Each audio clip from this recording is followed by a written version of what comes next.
Hello friends, welcome back to cinema secrets. இன்னைக்கு இந்த வீடியோவில் நான் பேச போகிற விஷயம், நம்ம தமிழ் சினிமாவை சேர்ந்த பல நடிகர்கள் எல்லாருமே தமிழர்கள் தான் அப்படின்ற மாதிரி ரொம்ப காலமாக நம்பிட்டு இருந்தோம் இல்லைங்களா? அது உண்மை இல்லை அப்படின்றத போட்டு உடைக்கிறதுக்கு தான் இந்த வீடியோவே நண்பர்களே.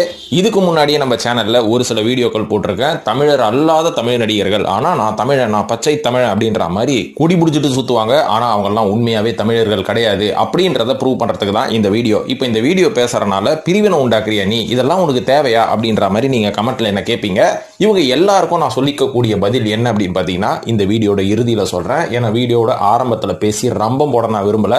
ஏன்னா நிறைய பேர் கேட்பீங்க, இன்ட்ரோடக்ஷனே இருந்தா போதுங்க, வீடியோவை எப்படிங்க பாக்குறது அப்படின்ற மாதிரி. இதன் காரணமாக வீடியோட இறுதியில இதை பத்தி விவாதிப்போம். அதுக்கு முன்னாடி யாரெல்லாம் தமிழர்கள்னு சொல்லிட்டு இருக்காங்க ஆனா அவங்களாம் உண்மையாவே தமிழரா அப்படின்னு கேட்டீங்கன்னா இந்த வீடியோ முழுசா பாருங்க.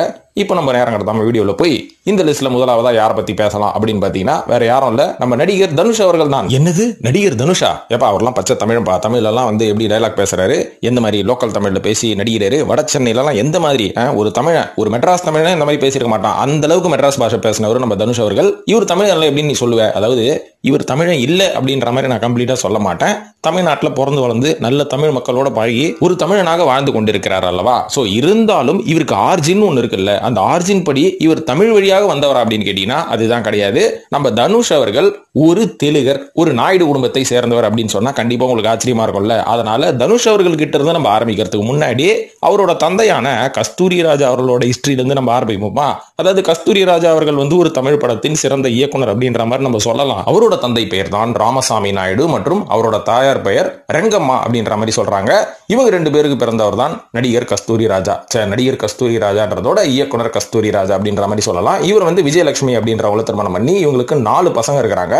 2 பசங்க தனுஷ் மற்றும் செல்வராகவன், மீதி 2 பேர் அவரோட தங்கைகள் 2 பேர் விமலா கீதா மற்றும் கார்த்திகா அப்படின்ற மாதிரி சொல்லப்படுது. தமிழ் சினிமாவை பொறுத்த வரைக்கும் பாரதி ராஜா அவர்களுக்கு அடுத்தபடியாக கிராமத்து பின்னணி கொண்ட நிறைய நல்ல படங்களை இயக்குனவர் தான் நம்ம கஸ்தூரி ராஜா அவர்கள். உதாரணத்துக்கு என் ராசாவின் மனசில அப்படின்ற ஒரு படம் நம்ம பார்க்கலாம். அதுக்கப்புறம் தனுஷ் அவர்களை வச்சு 2 படத்தை இயக்குனாரு, ஒன்னு துள்ளுவதோ இளமை மற்றும் ட்ரீம்ஸ். ஸோ இந்த மாதிரி அவரோட கெரியர் ஆரம்பிச்சு இதுக்கப்புறம் தனுஷ் மற்றும் செல்வராகவன் அவர்களை தமிழ் சினிமாவுக்கு அறிமுகப்படுத்தினதுக்கு அப்புறமா இன்னைக்கு அவங்களோட குடும்பம் எந்த லெவலில் இருக்கு அப்படின்னு நம்மளுக்கு தெரியும். ஸோ ஒரு சக்சஸ்ஃபுல்லான குடும்பம், சக்சஸ்ஃபுல்லான நடிகர் தான் தனுஷ் அவர்கள். இருந்தாலும் தனுஷ் அவர்களும் நாயுடு கம்யூனிட்டியை சேர்ந்த ஒரு தெலுங்கர் அப்படின்ற மாதிரி சொல்லிக்கலாம். இப்ப தனுஷ் அவர்களை தொடர்ந்து இரண்டாவதா சொல்ல போற இன்னொரு நடிகர் யாருன்னு பாத்தீங்கன்னா நெப்போலியன் அவர்கள் தான். பாக்குறதுக்கு வந்து தமிழ் மகாராஜா மாதிரி இருப்பாரு. அந்த அளவுக்கு நல்ல 6 அடி உயரம், ஆஜான பாகுவான தோற்றம், மீசையெல்லாம் முறி விட்டா பச்சை தமிழ், ஐயோ நானும் மதுரகாரன் தான்டா அந்த மாதிரி தான் பாக்குறதுக்கு லுக் எல்லாம் இருக்கும். ஆனா இவரும் ஆரிஜின் படி உண்மையாவே ஒரு தமிழரான்னு கேட்டீங்கன்னா அதுதான் கிடையாது. எதனால அப்படின்னு என்ன கேட்டீங்கன்னா இவரோட குடும்பத்துல இருந்து நம்ம ஆரம்பிப்போம். இவர்கிட்ட இருந்து ஆரம்பிக்கிறதுக்கு முன்னாடி இவரோட குடும்பம், இவரோட ரொம்ப நெருங்கிய உறவினரான மினிஸ்டர் கே நேரு அவர்கள் இருக்காரு பாத்தீங்களா, இவரோட மாமா அப்படின்னு சொல்லலாம். சோ கே நேரு அவர்களோட குடும்பத்தை பார்த்தாலே, அவரை பத்தி கொஞ்சம் புரிதல் ஏற்பட்டாலே இவரோட பின்னணி என்னன்னு தெரிஞ்சிடும். அதாவது கே நேரு அவர்கள் வந்து பிறந்து வளர்ந்ததெல்லாம் திருச்சியில தான். சோ இவரோட தந்தையின் பெயர் நாராயணசுவாமி ரெட்டி. சோ நாராயணசுவாமி ரெட்டி அவர்களின் மகன் தான் K N Nehru. K N Nehru அவர்களின் அக்கா பையன் தான் நடிகர் மற்றும் பொலிட்டீஷியனான நெப்போலியன் அவர்கள். நெப்போலியன் அவர்கள் ஜெயசுதா அப்படின்றவங்களை திருமணம் பண்ணி அவங்க 2 பேருக்கு 2 பசங்க இருக்கிறாங்க. அந்த 2 பசங்களும் யூஎஸ்ல செட்டில் ஆயிட்டாங்க. அது மட்டும் இல்லாம நம்ம நெப்போலியன் அவர்கள் தமிழ் சினிமால எப்படி வந்தார் அப்படின்றத அவரே பல பேட்டிகளில் சொல்லியிருக்கிறாரு. இருந்தாலும் நானும் சொல்லிக்கிறேன், ஆரம்பத்துல புதுநெல்லு புதுநாத்து அப்படின்னு ஒரு படத்துல இவர் நடிக்கணும் அப்படின்றதுக்காக பாரதி ராஜா அவர்கள் அப்ரோச் பண்ணி நடிகர்களுக்கு வாய்ப்பு வந்த உடனே 26 வயசுல நடிகராக இருக்காரு, 60 வயசு கிழவனாக நடித்தார். சோ இதெல்லாம் வந்து எவ்வளவு பெரிய குடும்பம் இல்லைங்க. அதுக்கப்புறம் இவரு கொஞ்சம் எதிர்நீச்சல்லாம் போட்டு கஷ்டப்பட்டு நானும் ஒரு இளைஞன் தாண்டா அப்படின்ற மாதிரி ப்ரூவ் பண்றதுக்கே பல வருஷம் ஆயிடுச்சு. அதுக்கப்புறம் இளைஞன் ப்ரூவ் பண்ணோன்னா ஒரு சில படங்கள் ஹீரோ நடிச்சாரு, நல்ல படங்கள் தான் நடிச்சாரு. அதுக்கப்புறமா பாலிடிக்ஸ்ல வந்தாரு, மினிஸ்டரா இருந்தாரு, எம்பியா இருந்தாரு. இன்னைக்கு யூஎஸ்ல செட்டில் பண்ணி ஃபார்மிங் பண்ணிட்டு இருக்காரு. அது மட்டும் இல்லாம சோசியல் மீடியால ஒரு வைரலான ஃபிகரா இருக்கிறாரு. ஸோ இதுக்கு மேலே என்ன சொல்லணும், இவரை பற்றி எல்லாமே நம்ம இப்போ யூடியூப்ல பார்த்துட்டு இருக்கோம். இருந்தாலும் பார்க்கறதுக்கு தமிழன் மாதிரி இருந்தாலும் இவரும் ஒரு ரெட்டியார் தான் அப்படின்ற மாதிரி சொல்லிக்கலாம். மூன்றாவதா சொல்ல போற இன்னொரு நடிகர் ரமணா அவர்கள். ரமணா அவர்கள் பேரே நல்லா இருக்குது. ரமணா தமிழன் தானே அப்படின்னு கேட்டீங்கன்னா அவரோட உண்மையான பெயர் அமர் ரமணா அப்படின்றது தான். ஸோ இவரோட தந்தை தான் விஜய் பாபு. விஜய் பாபு அவர்களோட உண்மையான பேர் என்ன தெரியுங்களா? வெங்கடேஸ்வர ரெட்டி. விஜய் பாபு யாருன்னு கேட்டீங்கன்னா நிறைய ரஜினி படத்துல, நிறைய தெலுங்கு படத்துல நடிச்சிருக்காரு. இவ்வளவு எங்க ரஜினி அவர்கள் நடித்த படிக்காதவன் படத்துல ரஜினி அவர்களோட படித்த தம்பியாக நடித்திருப்பார். அவர் தான் விஜய் பாபு. அவரோட மகன் தான் ரமணா அவர்கள். விஜய் பாபுவின் பெயர் என்ன? வெங்கடேஸ்வர ரெட்டி. திருப்பி சொல்லுங்க, வெங்கடேஸ்வர ரெட்டி. சோ இவர் எப்படி வந்தார் தமிழ் சினிமால? ரமணா எப்படி வந்தாருன்னு பாத்தீங்கன்னா ஆரம்பத்துல குறிஞ்சி அப்படின்ற ஒரு படம் மூலமாக ஒரு நெகட்டிவ் கேரக்டர் உள்ள வந்தாரு. அதுக்கப்புறம் ஆரம்பத்துல பாத்தீங்கன்னா நிறைய படத்துல வில்லனா தான் நடிச்சாரு. இதுக்கப்புறம் நாயகன் அப்படின்ற ஒரு படத்துல தான் கதாநாயகனா ஒரு அறிமுகமாகி இன்னைக்கு கொஞ்சம் காலத்தை ஓட்டிட்டு இருக்காரு. விஷால் ரெட்டி அவர்களோட சேர்ந்து அப்படின்ற மாதிரி சொல்லலாம். இன்னைக்கு 2 பேருக்கும் முட்டிஸ் போல இருக்குது. இருந்தாலும் இவங்களோட ஆரிஜின் நான் சொல்றது என் கடமை இல்லையா, அதனால சொல்லிவிட்டேன். நான்காவதாக நடிகர் ஐஸ்வர்யா ராஜேஷ் அவர்கள். ஏப்பா இந்த பொண்ணெல்லாம் தமிழ் தான்ப்பா, என்ன மாதிரி தமிழ் பேசி லோக்கல் தமிழ்ல பேசி நம்ம ரஞ்சித் அவர்களோட இயக்கத்திலலாம் அந்த பொண்ணு நடிச்சிருக்கு. என்ன இந்த பொண்ணு போய் நீ வந்து என்னன்னு சொல்ல போற, சேட்டு பொண்ணுன்னு சொல்ல போறியா, அதெல்லாம் நாங்க நம்ப மாட்டோம் அப்படின்ற மாதிரி சொன்னீங்கன்னா, சேட்டு பொண்ணுலாம் சொல்ல மாட்டேன், இந்த பொண்ணு ஒரு தெலுங்கு பொண்ணு அப்படின்ற மாதிரி நான் சொல்லுவேன். எப்படி எப்படி எப்படி இவங்களோட குடும்பத்துல இருந்து நீ ஆரம்பிக்கிறேன். ஐஸ்வர்யா ராஜேஷ் அவர்களோட தந்தை பெயர் என்னன்னு பாத்தீங்கன்னா ராஜேஷ் அவர்கள். ராஜேஷ் அவர்கள் தெலுங்கில் ஒரு மிகப்பெரிய நடிகர் அப்படின்ற மாதிரி சொல்லலாம். ஏன்னா தெலுங்குல பாத்தீங்கன்னா கிட்டத்தட்ட 50க்கும் மேற்பட்ட படங்களில் இவர் நடித்திருக்கிறார். ஹீரோவாக கூட நடிச்சிருக்கிறாரு. இவர் பிறந்து வளர்ந்ததெல்லாம் ராஜமந்திரி அப்படின்னு ஆந்திரால இருக்கக்கூடிய ஒரு டிஸ்ட்ரிக்ட்ல தான் அப்படின்ற மாதிரி சொல்றாங்க. இவங்க பேசிக்கலி ஒரு தெலுங்கு ஃபேமிலி தான். இது மட்டும் இல்லாம நம்ம ஐஸ்வர்யா ராஜேஷ் அவர்களோட அத்தை ஒருத்தங்க இருக்காங்க. அவங்க பேர் என்ன தெரியுங்களா, பிரியா அப்படின்ற மாதிரி சொல்றாங்க, லட்சுமி பிரியா அப்படின்ற மாதிரி சொல்றாங்க. இவங்களும் பாத்தீங்கன்னா தெலுங்குல ஒரு மிக சிறந்த காமெடி நடிகை. சோ இவங்க பாத்தீங்கன்னா தெலுங்குல ஒரு 500 படங்கள் நடிச்சிருக்காங்க அப்படின்ற மாதிரி சொல்லப்படுது. சோ இவங்களோட ஃபேமிலியே வந்து ஒரு சினிமா ஃபேமிலி தான், ஃப்ரம் தெலுங்கு ஆந்திரா ஸ்டேட் அப்படின்ற மாதிரி சொல்லலாம். அதுக்கப்புறம் ஐஸ்வர்யா ராஜேஷ் அவர்கள் சென்னையில செட்டில் ஆனனால இங்க இருக்கிற ஹோலி ஏஞ்சல்ஸ் அப்படின்ற ஸ்கூல்ல படிச்சதுக்கு அப்புறம் எத்திராஜ் காலேஜ்ல படிச்சதுக்கு அப்புறமா ஒரு சில டிவி ஷோஸ் வந்து இங்க ஆங்கரிங் பண்ணிட்டு இருந்தாங்க. அதுக்கப்புறம் மாநாட மயிலாட அப்படின்ற ஒரு டான்ஸ் ஷோல சீசன் 3 வின்னராக ஆனாங்க. அதுக்கப்புறம் கொஞ்சம் கொஞ்சமா சில மொக்க படங்கள் உப்மா படங்கள்லாம் நடிச்சதுக்கு அப்புறம் ரஞ்சித் அவர்களோட அட்டகத்தி படத்துல நடிக்க ஆரம்பிச்சு இன்னைக்கு வந்து ஒரு நல்ல நடிகை அப்படின்ற ஒரு பேர் வாங்கிட்டாங்க.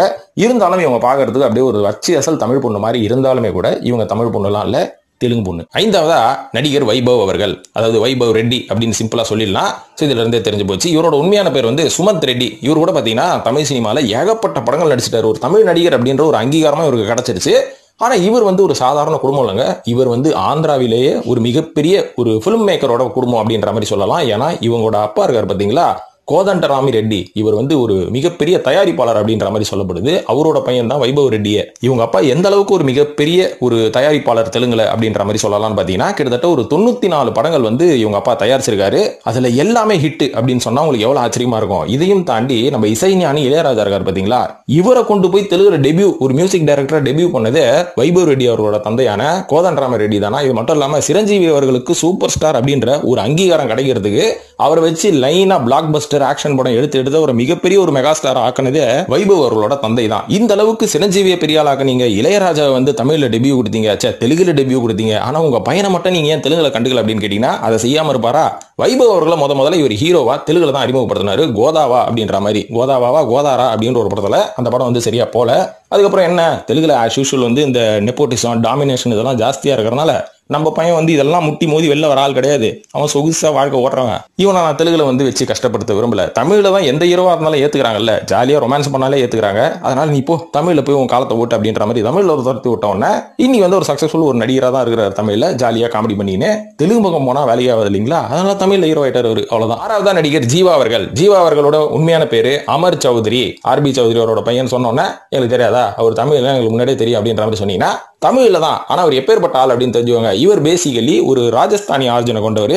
ஆனா இவரோட அம்மா வந்து தமிழ். அதனாலதான் நம்ம ஜீவா அவர்கள் தமிழ்ல சக்க போடுவாரு. லோக்கலா இறங்கி கலாயிறதுக்கு முக்கியமான காரணம் பாதி ராஜஸ்தானி பாதி தமிழ் நம்பாலு. இது மட்டும் இல்லாம ஆர்பி சௌத்ரி அவர்களுக்கு 4 பசங்க இருக்கிறாங்க. ஏங்க எனக்கு தெரிஞ்ச வரைக்கும் ஜித்தன் ரமேஷன் ஜீவா மட்டும் தானே கேட்டீங்கன்னா அதுதான் கிடையாது. 4 ஆம்பளை பசங்க இருக்கிறாங்க. அதுல ஒருத்தர் பேர் வந்து சுரேஷ் சௌத்ரி. அவர் வந்து இந்த ஆர்பி சௌத்ரி அப்படின்ற இந்த சூப்பர் குட் பிலிம்ஸோட கோ ப்ரொடியூசரா. இன்னொருத்தர் வந்து நம்ம ஜீவன் சௌத்ரி அப்படின்றாங்க. அவர் வந்து ஸ்டீல் பிசினஸ் பண்றாராம் பெரிய லெவல்ல. ஜித்தன் ரமேஷும் நடிகர். அதுக்கப்புறம் நம்ம ஜீவா அமர் சௌத்ரி அவர்களும் நடிகர். சோ 4 பசங்க இருக்கிறாங்க.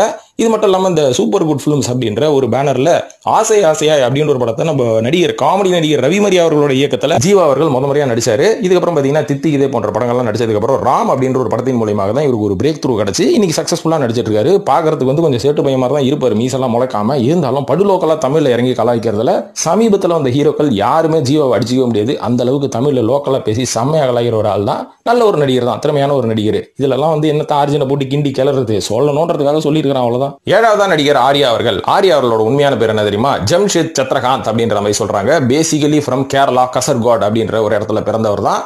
பிறந்து வளர்ந்ததெல்லாம் வந்து சென்னையிலே செட்டில் ஆயிட்டாங்க. அவங்க ஃபேமிலி வந்து சென்னையில ஒரு ஹோட்டல் பிசினஸ் ஆரம்பிச்சு அதுக்கப்புறம் இங்கே செட்டில் ஆயிட்டாங்க. மனுஷனும் பாத்தீங்கன்னா அண்ணா நகர்ல செட்டில் ஆகி SBOS ஸ்கூல்ல படிச்சு கிரசன்ட் இன்ஜினியரிங் காலேஜ்ல முடிச்சதுக்கு அப்புறம் சேர்வார் கூட சேரணும்னு பெத்தவங்க சின்ன வயசுல இருந்து சொல்லுவாங்க பாத்தீங்களா, அதெல்லாம் கேட்காம அண்ணா நகர் டீ கடையில விஷால் அவர்களோட ஃப்ரெண்ட்ஷிப் ஆகி, ஏன்டா நீ மட்டும் தான் சினிமாவில் நடிப்பியா, நான் நடிக்க மாட்டேனா அப்படின்ற மாதிரி மாடலிங் எல்லாம் நோய்ஞ்சி மனுஷன் வந்து அப்படியே உள்ளம் கேட்குமே அப்படின்ற படத்துல எல்லாம் உள்ள வந்து ஹீரோ ஆயிட்டாரு. இருந்தாலும் பாத்தீங்கன்னா ஆர்யா அவர்களும் தமிழ்ல லோக்கலா கலாய்ப்பாரு. ஆனா தமிழ் அந்த அளவுக்கு வராது, ததிங்கி வந்த மாதிரி தான் இருக்கும். வாயை திறந்தாலே கோளரும். எதனாலன்னு பாத்தீங்கன்னா அவர் பேசிக்கலி ஒரு மலையாளி, அதனாலதான். ஆனா நம்மளும் இவரை தமிழ் நினைச்சுக்கிறோம். பல பேருக்கு தமிழ் தானே தெரியும், ஆனா ஆரி அவர்கள் மலையாளி தான்பா. சரி, எட்டாவது ஒரு நடிகை சொல்லி முடிச்சுப்போம். யாருன்னு பாத்தீங்கன்னா கயல் ஆனந்தி. பேர் என்ன அழகா இருக்கு, கயல் ஆனந்தி. கயல்ன்றது படம், ஆனந்தின்றது ஒரு பச்சை தமிழ் பேர் தானே கேட்டீங்களா? இவங்களோட உண்மையான பேரு ரக்ஷிதா. பேசிக்கலி ஃப்ரம் ஆந்திரா வாரங்கல் அப்படின்ற மாதிரி சொல்றாங்க. ஒரு தெலுங்குல பிறந்த பொண்ணு தான்.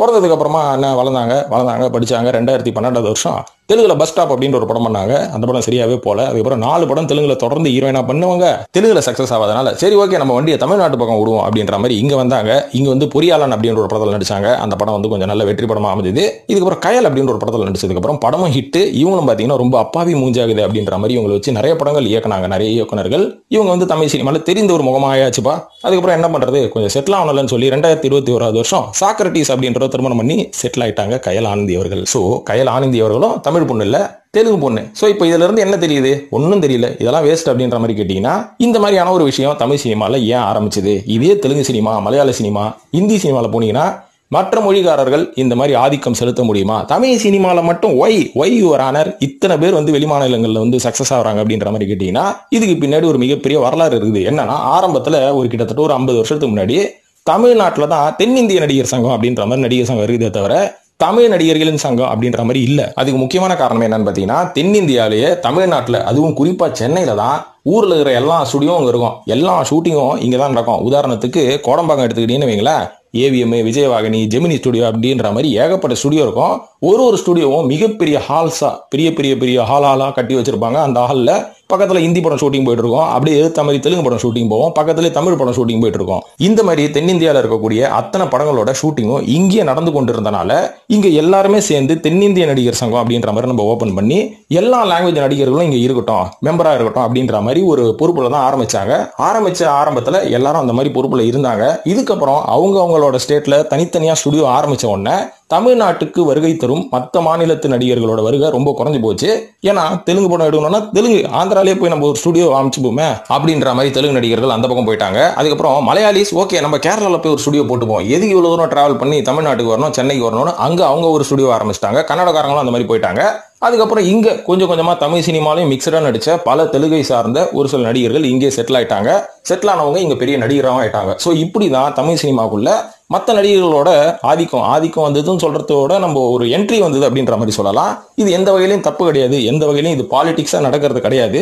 ஆனா இந்த ஒரு விஷயம் பாலிடிக்ஸா போகும்போது இதெல்லாம் நம்ம புரிஞ்சுக்கணும். ஏன்னா ஒரு நடிகன் அவன் எந்த மொழி நடிகரா இருந்தாலும் நம்மளை என்டர்டெயின் பண்ணாங்கன்னா எந்த தப்புமே கிடையாது. என்டர்டெயின்மெண்ட்டை தாண்டி பாலிடிக்ஸ் உங்களை நான் ஆள போறேன்னு வரும்போது அவங்களோட பின்னணி என்னன்னு நம்மளுக்கு தெரிஞ்சுக்கணும். தெரிஞ்சுக்கிட்டு அந்த புரிதல் இருந்தா நம்ம கரெக்டான ஆளை செலக்ட் பண்ணுவோம் அப்படின்ற ஒரு புரிதல் ஏற்படும் இல்லையா? அந்த புரிதல் ஏற்படுத்துறதுக்காக தான் இந்த மாதிரியான வீடியோ தொடர்ந்து நம்ம சினிமா சீக்ரெட்ஸ்லாம் நான் போட்டுட்டு வரனே தவிர யார் மேலேயும் எந்த வெஞ்சன்ஸும் கிடையாது. நானும் எல்லா லாங்குவேஜ் படம், கொரியன் படம் வந்து கொண்டு நான் பார்த்துன்னு இருப்பேன். அப்புறம் என்னத்த வெஞ்சன்ஸ் இவங்க மேலாம்? அதனால நீங்களும் இதை வெஞ்சன்ஸா பார்க்க வேணாம், ஒரு ஐடியாவா ஒரு இன்ஃபர்மேஷனா பார்த்துட்டு நம்ம வீடியோக்கும் ஒரு லைக் போடுங்க. இந்த மாதிரி வித்தியாசமான சினிமா சம்பந்தப்பட்ட விஷயங்கள் பேசணும்னா சினிமா சீக்ரெட்ஸையும் சப்ஸ்கிரைப் பண்ணிட்டு ஃபாலோ பண்ணுங்க நண்பர்களே. நன்றி, வணக்கம்.